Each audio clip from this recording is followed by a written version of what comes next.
Welcome to the Competitor's Classroom. My name's Mackenzie, and I am a competitor. Today, I want to talk about believing in yourself more. This is for all the people out there who have had thoughts along the lines of, I'm not good enough. Oh, gosh, I feel like I can't do this. I suck at this. I don't have enough confidence. Anything along those lines. And I just want to be very clear that this is for anybody and everybody who is going through that struggle. I don't think that it just applies to one specific population. I think that there are many people out on this earth who are struggling to really believe in who they are. And what I have found to be true, remember, this is not the answer, right? I am just sharing with you what I have found to be true in my life. If I sit here and preach to you that this is the one and only way to do things, then I would be I wouldn't be being true to who I am. That's not who I am. That's not who I want to be. I don't want to sit here and preach. I want to be able to share stories, things that I've learned in my life that you guys can relate to because I want you to be better for your team. I talk about this all the time. I'm here right now because I'm competing to be the best version of myself for the people on my team. You're on my team. Even if you know me, even if you don't, we're all in this together, guys. It's really scary for me to sit here and use my voice like this, but that's what it's all about. And that's what I want to get into today. So, honestly, over my lifetime, I have always struggled believing in myself.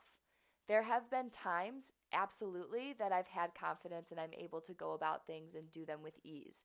But there has also been way more times that I've doubted myself, I've had a lack of confidence, and I have had no idea how to get out of that place.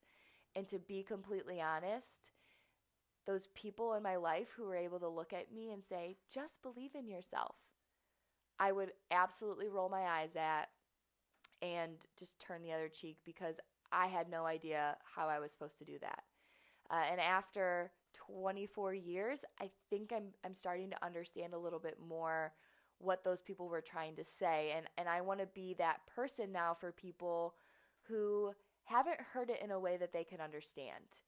So this stuff isn't meant to be simple, guys. This life is meant to be it's meant to be, I don't want to say difficult because it's not supposed to be miserable, but it's not supposed to be easy. If things were easy, we would all be living way different lives. If things were not meant to be easy, that means that we have to push through them to understand what life is all about. It's about pushing out of your comfort zone. Now, as I thought more about God, how on earth do you believe in yourself more? And really what I think it comes down to is you have to find who you truly are. And I don't think we can do that until we become aware. This is my point number one, aware that we aren't being true to who we really are. And I think deep down, we are all out on this earth fighting to be, competing to be the best versions of ourselves for the people on our team. And when we're doing things that go against that statement, because remember, that statement can be applied very specifically to your life. You are not the same person as me, and I don't have the same teammates as you. But whoever you are in your life, whoever you are, wherever you are, if you're not living in alignment with that statement, then I don't know if we can truly say that we're being who we are. And I believe this because I've been doing this for my lifetime. I've been trying to be somebody else this whole time when really the person I've needed to be is the sitting right here with me, in me, and I didn't know it. And that's what I need you all to understand. So this is crazy, a crazy story. I think synchronicities happen on purpose. I've said this before. I believe everything happens for a reason, but I think I know that I have always known I've needed to find who I am so I could believe in myself more. But I've never known how to actually go about that. And listen to this story. I just remembered this a few minutes before I hopped on this podcast. Was when I was a sophomore in college. I was living in Akron, and that year was the first year I moved off of campus. So I had my own bedroom. I got to decorate, and I made myself this quote/sign for my wall. And I bought these like cardstock letters from Michael's, and I spray painted them so I could hang them on my wall. And they're actually at my parents' house right now, and I'm going to go get them after this podcast. But I made a sign that said, believe in yourself, but then the B-E in believe and the Y-O-U in yourself were in a different color. So I was telling, believe in yourself, but underlying, I knew that I just needed to be me. I needed to be Mackenzie, and that's what we all need to do. But again, it's not that simple, guys. In order to be who you really are, you have to learn to push yourself hard.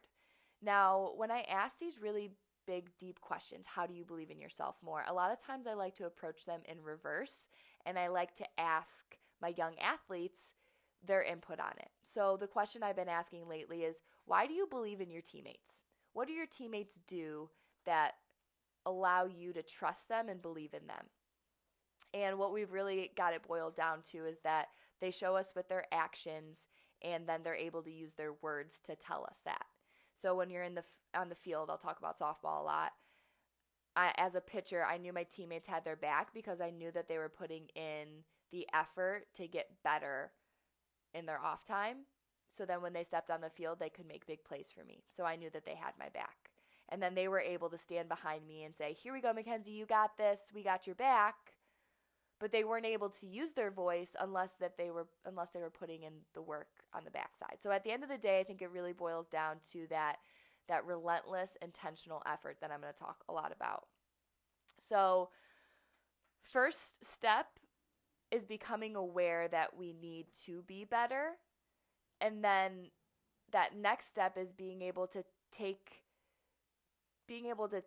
that awareness and channel it into action. And I don't know if we can really channel it into action unless we have the right intention behind it. And that's why I always say relentless, intentional effort.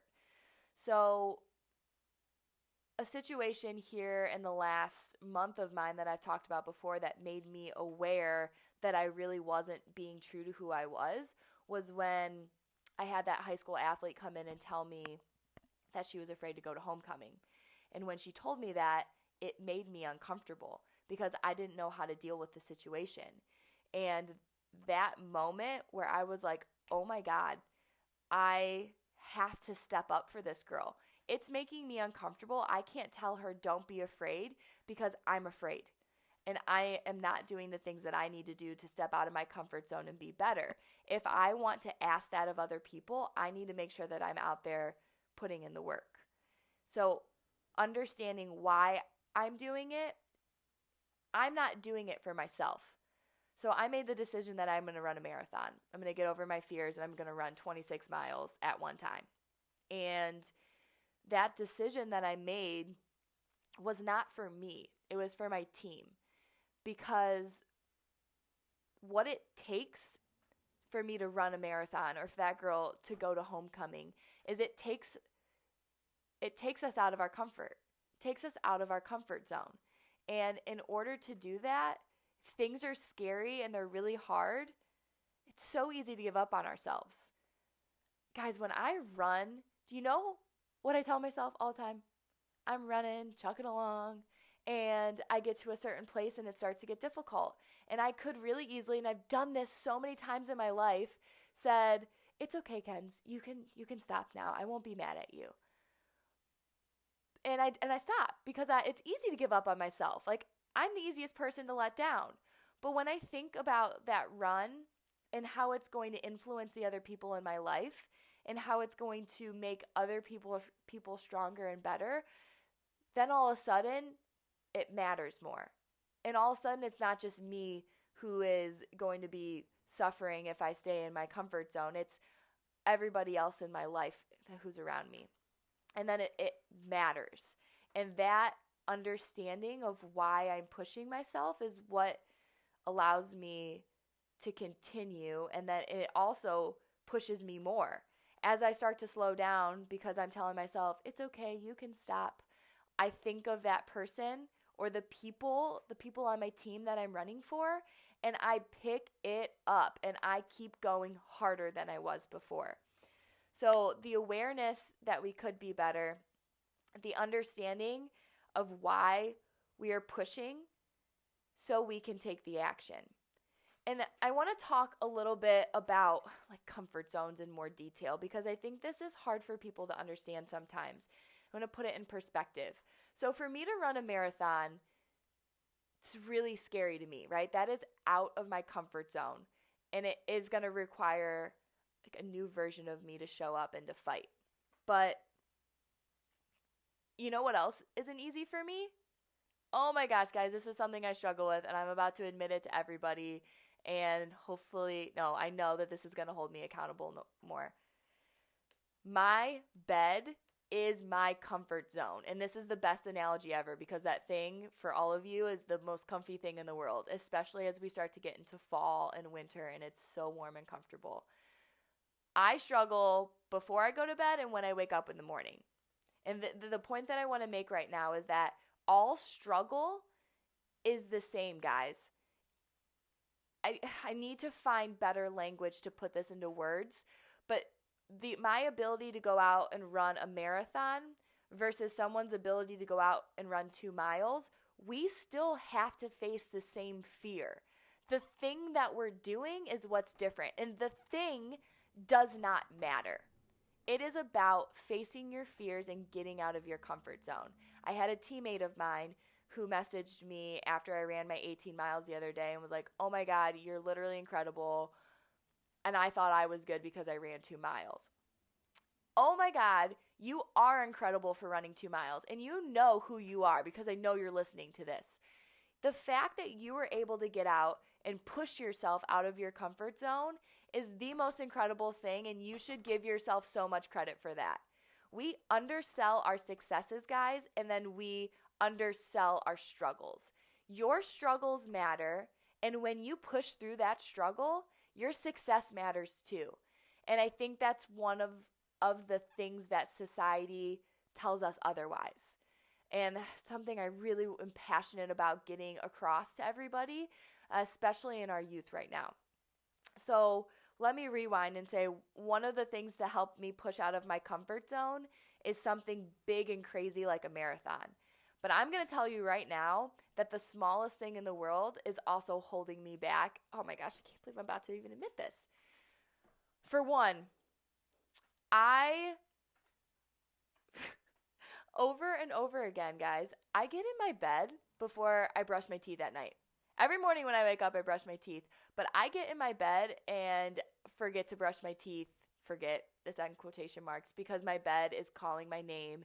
And to be able to stand up and brush my teeth for a good minute, to me, feels so far out of my comfort zone because literally my bed is so comfortable and I just want to go lay in it because my day has been not horrible. My day has been I fought through my day. I am just ready to get into bed, and then I skip that.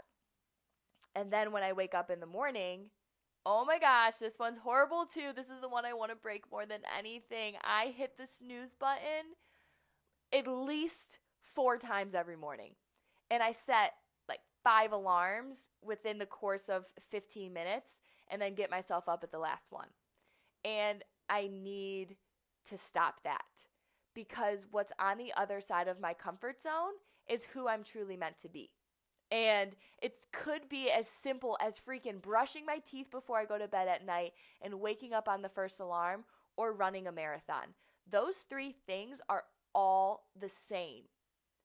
And your struggles right now, whether it's running 1 mile, walking 1 mile, cooking dinner for your family, or anything that you know in your heart you should be doing, it matters. And your ability to push out of that comfort zone has to do with your ability to remember why you're doing it. So I'm making a promise to myself right now that I'm going to brush my teeth every night before I go to bed, something I know I should be doing, and waking up on my first alarm for you guys. Because if I can push myself to do those things, even though, oh my gosh, I don't want to more than anything else because my bed is so comfortable, I'm going to do those things because I believe that they're going to help me find myself a little bit more, because even something as simple as pushing yourself to get out of bed in the morning, this is what I tell my athletes all the time. Nothing happens from your bed. The reason that we get up and go on with our day is because if we laid in our comfort zone, literally our comfy bed, nothing would happen in our life. So sometimes something just as simple as getting out of your bed in the morning can be the most powerful thing we do in our day. And I need to start proving that to myself more often too. So you're not alone if you're out there hitting your snooze button a lot. You might not be out there running a marathon, but you got one thing up on me. You can actually get out of your bed in the morning. And that's really just what I want to get across to you guys more than anything, is that in order to believe in ourselves, we have to find who we are. And in order to find who we are, we have to push outside of our comfort zone, because we are not inside of our comfort zone. Now, I have a note card. Let me find it really fast, where I was writing down some things that I do that are in my comfort zone, because to be able to relate and be like, oh yeah, that I do that too, can be a really powerful thing. Oops, there it is. Okay, so I know that I'm in my comfort zone if I am mindlessly scrolling through social media and not using social media for its sole purpose in my life, which is to improve myself as a coach and as a person, and then to post things that are also going to lift other people up, instead of sitting there and just scrolling because I know I probably should be brushing my teeth or getting myself out of bed in the morning. My next one's my snooze button, which I talked about. My other one is eating standing up. And what I mean by that is when I'm eating standing up, I'm usually eating for comfort, because I've learned this and I feel really stressed out or I feel challenged. I go to food to comfort me, and I'm not going to grow from that. I have to learn through the uncomfortableness. I always tell my athletes, you have to feel it to fix it. And if I'm standing up shoving my face with goldfish, I'm not actually feeling what's going on in my life. I know that I should make a plate of food with nutritious proteins and carbs and fats and then sit down at a table and eat it, but instead I am standing inside my comfort zone and not improving myself. If I am on my phone and watching TV at the same time, guys, I really love some great television shows that are on when they come on every night during the week. But when I'm sitting there and I have the TV on and I'm scrolling through my phone at the same time, I'm not absorbed in what I'm doing, and I feel that that's my comfort zone, doing all those things at one time. So I think that if I sit down and enjoy television the way it's supposed to be enjoyed, then that's awesome, because I think we should enjoy life. Just like I think I should enjoy social media. Those things are not all bad. They become harmful when we do too much of them to keep us in our comfort zone. When I text people and I don't call them, I am really afraid to use my voice.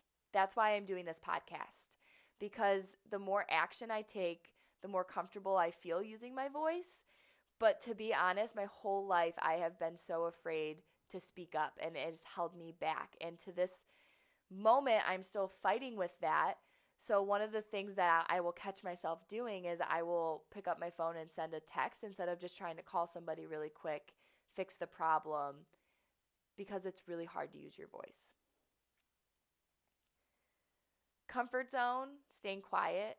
So again, that kind of has to do with sending a text message. If something's happening and I know in my heart I should be saying something, but it makes me feel uncomfortable, like I might hurt someone's feelings or be offensive, I would stay quiet a lot. And here I want to tell a story actually about using my voice a little more in a way that I am beginning to get better at this. So a few months ago, I had a friend from college lose her son. And I can't even put into words. I'm not a mother. I don't know how she has to feel, but I know that has to be one of the worst things in life that you could lose. And she has a daughter who is a little bit older, and I had been thinking a lot about her. And if you guys haven't been on my Facebook watching these videos that I'm posting, every time I go for a run, I have been dedicating it to somebody. And my 16-mile run was for her. And I didn't post it anywhere because for one, I was afraid to put it out there because I didn't want her to feel offended by me sharing that. And now I feel a little bit more comfortable to share this story. So while I was running my 16 miles, I was thinking of her the whole time, and I wasn't making an excuse for her. Because you know what? In her life, she doesn't get to make excuses.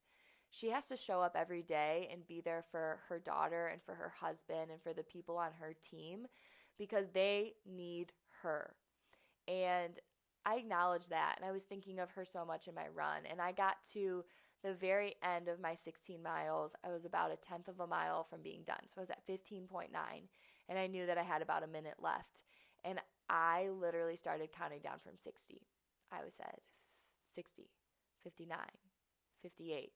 And as soon as I got to 58, I stopped. And I feel that sick feeling in my stomach right now because what I was doing is I was counting down the seconds until I could make the pain stop. Because it doesn't feel good to run 16 miles. I mean, yeah, afterwards it feels great, but during it sucks.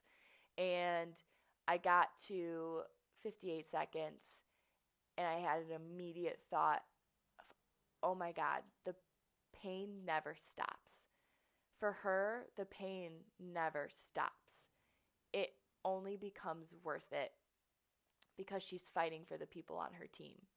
And for me to stand there, I was running, to run through that and think, I can't wait for this pain to be over. It stopped me in my tracks because I think we all do that so often.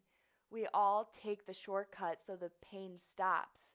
When really, if we want to get where we're going and we really want to find who we are and be true to who we are, we can't be making excuses for ourselves.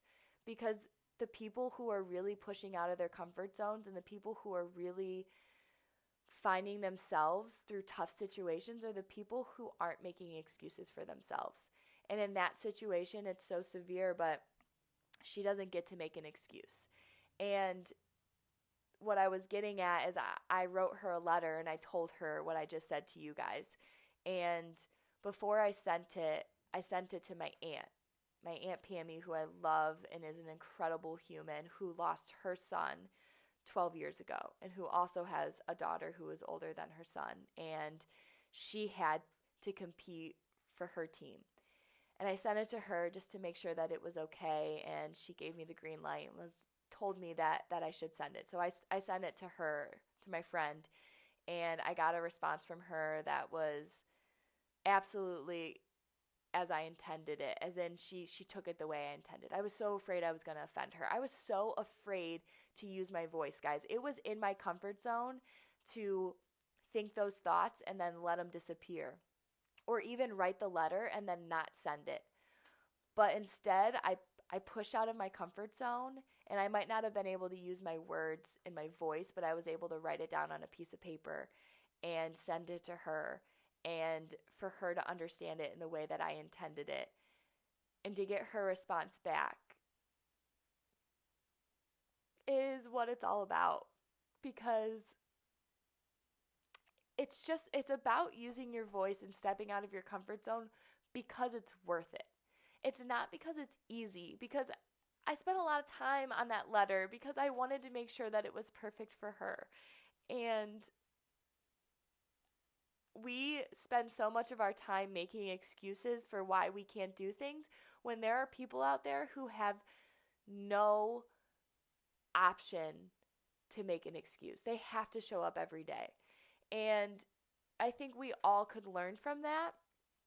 And I don't think that means that we have to discredit our struggles.